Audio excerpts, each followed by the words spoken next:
daily digital deluge, seeking truth's gleam. But the most profound blueprints for navigating human life, culture, and leadership weren't written by modern influencers or shifting societal trends. They were recorded thousands of years ago in the pages of the Holy Bible. Welcome to Scroll to Soul. We don't just read the text. We decode the real-world execution strategy for the modern era. If you are ready to stop being a passive observer and start building a life rooted in deep wisdom and intentional action, you are in the right place. You are now among the practitioners. Let's unlock today's blueprint. When we examine historical success and economic mastery, we study how modern giants build supply chains, scale operations, and protect against sudden market crashes. Yet, long before modern economics, a complete blueprint for global trade and asset diversification was executed with absolute perfection. This framework is found in 1 Kings, chapter 10, detailing the economic empire of King Solomon. To capture the depth of this strategy, we must look past the superficial gold and silver to see the underlying operational architecture. Solomon did not just inherit a kingdom. He built a highly sophisticated international trade network that transformed a localized nation into the economic hub of the ancient world.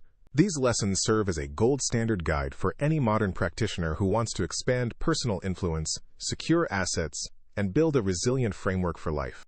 Let us look deep into this ancient system to discover how you can apply these principles directly to your own environment today.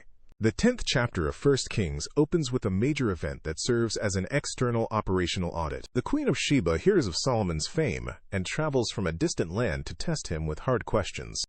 In the modern professional environment, true excellence attracts high-value scrutiny. When you build a system that functions at a superior level, the world will notice and verify your methods. She arrived in Jerusalem with a massive caravan, bringing spices, gold, and precious stones. She questioned Solomon on every topic on her mind, and nothing was too hidden for the king to explain. When the Queen of Sheba witnessed the wisdom of Solomon, his palace, his organization, and the absolute excellence of his execution, she was completely breathless. She admitted that the reports she heard were entirely true, and that not even half of the reality had been told to her. This highlights an essential truth. True systemic wisdom goes far beyond theory, manifesting clearly in your organization and daily execution. Your structures speak louder than your words. But how did Solomon finance this level of systemic excellence? He understood that a localized economy is always vulnerable to regional failures. If an entity relies solely on domestic agriculture, a single season of drought can completely destroy its foundation. To prevent this single point of failure, Solomon aggressively diversified his revenue streams across international borders. 1 Kings chapter 10 reveals that Solomon did not rely on a single industry. Instead, he constructed a multi-channel network that gathered resources from every corner of the known world. The text notes that the gold coming to Solomon in a single year was 666 talents, which was only a fraction of his total revenue. The record specifies that this massive sum did not include the income generated by merchant traders, traveling salesmen, the tribute paid by Arabian kings, and taxes collected from governors. This is the ultimate model for multi-channel value creation.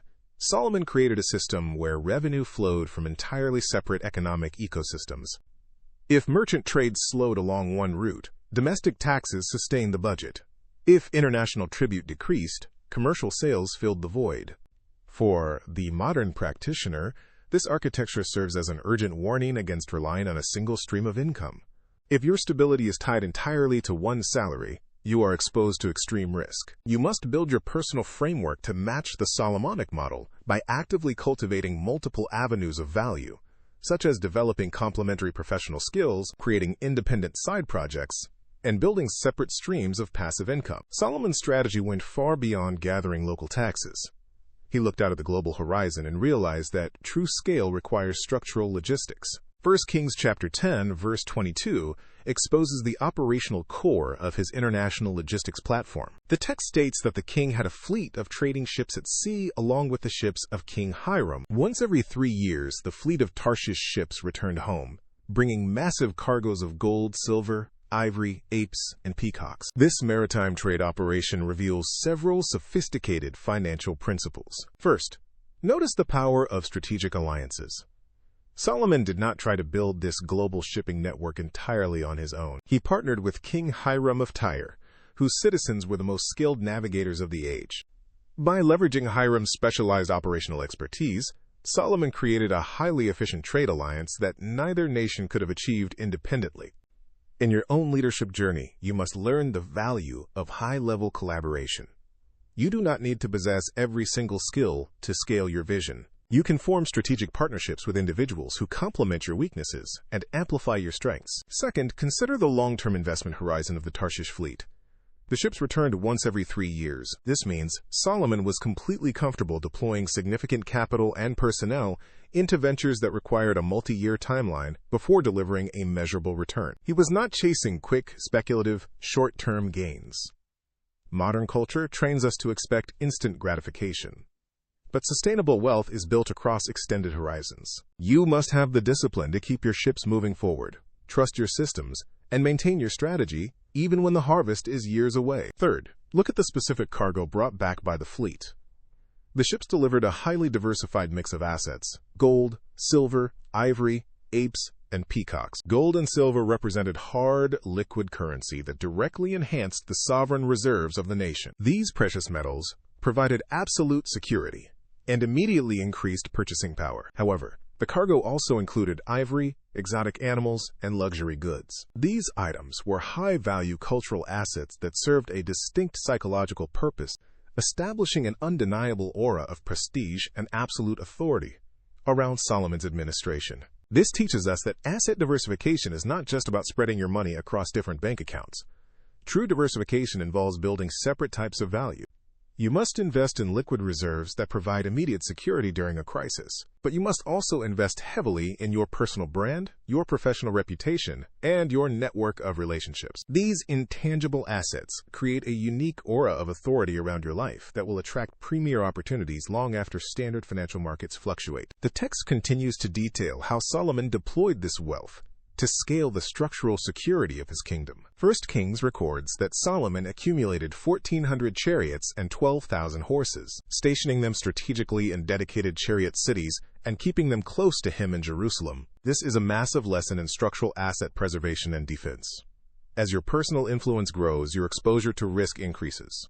If you do not intentionally build a defensive perimeter around your progress, you will eventually lose everything you have gathered.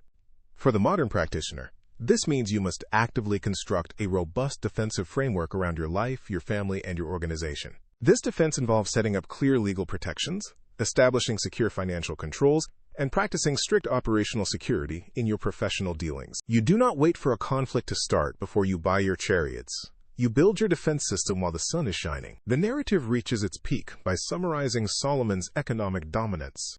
The text states that the king made silver as common in Jerusalem as stones, and cedar as plentiful as sycamore trees. Solomon's horses were imported from Egypt and purchased at the standard market price. A chariot cost 600 shekels of silver, and a horse cost 150 shekels. Look closely at this detail. Solomon's organization controlled the primary supply chain. His traders became the ultimate middlemen and distribution networks for the entire region, positioning his organization at the center of global supply and demand. To achieve this dominance, you must strive to position yourself at the center of your industry's value chain, becoming the indispensable source of value in your professional network.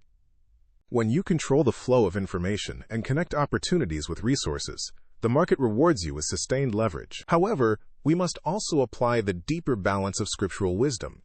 The volume of Solomon's gold, horses, and alliances eventually created a subtle, dangerous drift. The multiplication of horses and wealth began to erode the core spiritual foundations of the nation. Solomon became so focused on building the external trade network that he gradually neglected the underlying internal values that gave birth to his wisdom in the first place. The pursuit of growth must never come at the expense of your core values, your personal integrity, or your spiritual alignment. If you win the global marketplace but lose your peace, character, and family, your architecture has failed. True Solomonic diversification means maintaining a healthy, balanced portfolio across every dimension of existence, including relationships, health, and spiritual foundation. Let us summarize the core pillars of Solomon's strategy.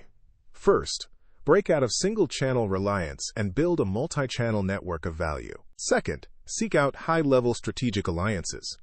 Third, adopt a long-term investment horizon. Fourth, Diversify into both hard resources and intangible assets like personal reputation. Finally, build a powerful defensive infrastructure while staying anchored in absolute personal integrity. Knowledge without application is just intellectual entertainment. A life of true impact is built entirely through execution. And that brings us to today's practitioner challenge. Look at your own path, your decisions, and your interactions this week. Identify the single biggest area where passive habits are holding you back, and actively apply the exact scriptural framework we unpacked today. Action.